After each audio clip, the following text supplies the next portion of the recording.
On a eu une forte baisse hier des indices US et donc de tout le marché en général, donc suite aux tarifs, hein. Alors c'était avant les tarifs, hein, de Trump, c'était l'annonce que Trump pourrait mettre des tarifs. Depuis, on a eu l'annonce, donc après la clôture, hein, des marchés, qu'il y aurait donc 100% de tarifs sur la Chine à partir du 1er novembre.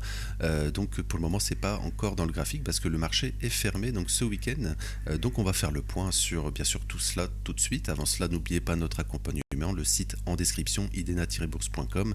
Vous aurez accès à tous nos services, donc avec un abonnement mensuel classique sans engagement et également une offre avec notre partenaire Vantage où l'affiliation finance vos mois d'abonnement en fonction de votre premier dépôt ici. C'est totalement gratuit et sans engagement. Donc le lien en description. N'oubliez pas notre Discord également.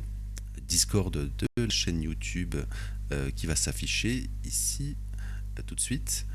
Voilà. Donc le lien également du Discord en description, ici voilà. Et donc n'oubliez pas également de vous abonner, liker, ça soutient énormément la chaîne. Donc merci à ceux qui le font. Donc hier, niveau Stateco, on est toujours dans le shutdown, donc RAS, on n'a pas eu d'annonce, etc. L'annonce, bien sûr, ça a été donc hier à l'ouverture en fait, hein, de Wall Street ici, on a eu l'annonce donc de Donald Trump qui mettrait donc des tarifs sur la Chine. Et ensuite, on a eu donc l'annonce après la clôture. Regardez sur le Bitcoin, hein, Bitcoin qui est toujours ouvert. On a eu après la clôture ici de Wall Street, on a eu donc la dernière jambe baissière. On a eu environ, pour comparaison, Bitcoin, on a eu 5% de baisse. Donc jusqu'à la clôture, et ensuite on a eu encore une fois 5% de baisse, donc on a doublé les pertes suite à l'annonce donc de 100% de tarifs au 1er novembre. Donc 1er novembre, c'est dans 20 jours, donc dans 3 semaines. Voilà, donc voilà, donc attention à lundi, hein, tout simplement lundi, si on n'a pas d'autres annonces écho d'ici là, attention à la continuation baissière, hein, tout simplement sur les indices US, donc S&P, Nasdaq, etc. Alors d'un point de vue technique, finalement on revient sur des niveaux, en fait on en a parlé, hein, depuis des semaines, qu'il fallait faire extrêmement attention. J'avais fait une vidéo, alors là c'est hors contexte éco, finalement on n'a pas de stat éco, etc. Sinon on en avait fait une vidéo, hein, la semaine passée sur l'économie américaine qui est pas du tout positive, mais ça c'est pas du tout pricé pour le moment, je veux dire, c'est juste les tarifs en Chine. On a dit que donc on pourrait faire un double top, on avait parlé également dans les briefs quotidiens, donc il fallait faire extrêmement attention, on était dans une zone de distribution ici. Voilà, zone de distribution, parce qu'on montait plus vraiment et qu'il fallait pas faire finalement un nouvel ATH. Donc ça c'était hier, et donc voilà, on n'est pas venu, hein, sur le S&P refaire un ATH, mais on est revenu sur le Nasdaq refaire un ATH. Regardez, voilà, on est revenu hier à l'ouverture en fait, hein, de Wall Street. On est revenu hier et ensuite la continuation baissière, voilà, mais le S&P, on n'a pas fait de nouvelle ATH hier, c'était donc jeudi, mais donc ce qu'on avait parlé, c'était tout simplement attention au double top dans toutes ces zones, parce qu'on enchaînait des ATH mais vraiment très faibles, on en avait parlé, hein, sur le Nasdaq finalement. Regardez, voilà, on avait dit, hein, qu'il y avait 2-3% de hausse depuis cette zone ici. Voilà, c'était vraiment pas fou, et hier finalement on l'a retracé en quelques heures. Donc attention, donc lundi en fait, ainsi voilà, si pas de news éco positive venant de la Chine, etc. Attention à pas tout simplement faire la continuation baissière, parce que ce que montent un Bitcoin et Ethereum, les cryptos, c'est pour le moment la continuation baissière, hein. Donc suivez, hein, pour voir ce qui va se passer, c'est vraiment un indicateur, comme c'est ouvert le week-end.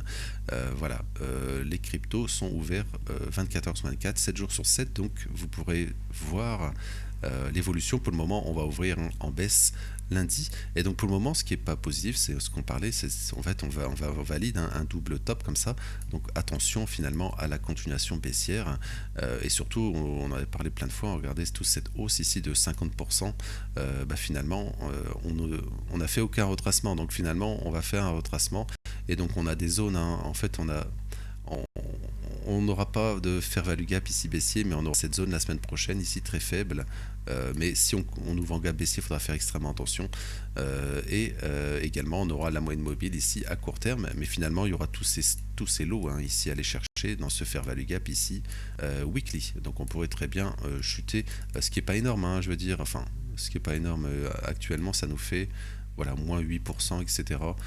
En fait finalement on retrace de ici, ça nous ferait moins 10-11% après une hausse de plus de 50% ici. Voilà, ce qui n'est pas incroyable, hein, je veux dire, regardez, on a une hausse de 50%, donc on tracerait de 10%, ouais, mais moi je pense qu'il faut faire extrêmement attention, j'en ai déjà parlé plein de fois parce que il y a tout un contexte économique qui n'est pas du tout pricé sur les marchés US, donc on pourrait aller beaucoup plus bas. Voilà, mais ça on n'y est pas encore et on y reviendra. Je voulais revenir sur Nvidia parce qu'on en parlait dans la semaine passée, etc. Nvidia, que tout simplement Nvidia est la plus grosse capitalisation du S&P 500, qui représente 7,5% du S&P. Voilà, Nvidia hier a fait quelque chose de super intéressant parce que à l'ouverture, Nvidia est venu prendre les stops, donc les plus hauts de la veille, et ensuite on a eu la baisse, hein, tout a baissé bien sûr, mais surtout en fait on fait un double top également, regardez ici. Donc attention à la continuation baissière, et en faisant cela, ça se propagerait en fait en weekly aussi, regardez. Sur Nvidia, on propagerait donc double top en weekly. Si on a la continuation baissière comme ça, ça serait voilà, peut-être une nouvelle tendance baissière à court moyen terme sur les actions et les indices. Voilà, sur Nvidia, super intéressant pour un scénario baissier actuellement. Donc attention, on pourrait revenir comme ça. S'il y a une violente baisse comme ça, on ferait un fair value gap baissier, on y reviendrait et là on pourrait vraiment retracer. Et donc là on retracerait donc en weekly et même en mensuel. En fait, voilà, on aurait également une sorte de double top. Enfin, voilà, c'est vraiment mensuel, mais bon, attention. Voilà, on a tous ces zones, hein, qu'on avait déjà parlé plein de fois, enfin qu'on a identifié depuis des semaines, des mois ici, de retracement sur Nvidia. Voilà, donc pas plus de choses à dire finalement sur les indices US. Attention à l'ouverture, hein, lundi des futurs. Pour le moment, ça s'annonce pas super positif. Au vu, hein, des crypto-monnaies qui sont toujours ouverts, et on verra la réaction aussi, hein, de la Chine. On n'a pas de réaction. Je fais la vidéo un samedi matin, donc elle va sortir aujourd'hui, hein, mais un peu plus tard dans la journée. Donc attention sur les indices. Alors oui, à très court terme, hein, voilà, là c'est sur Nvidia, pardon.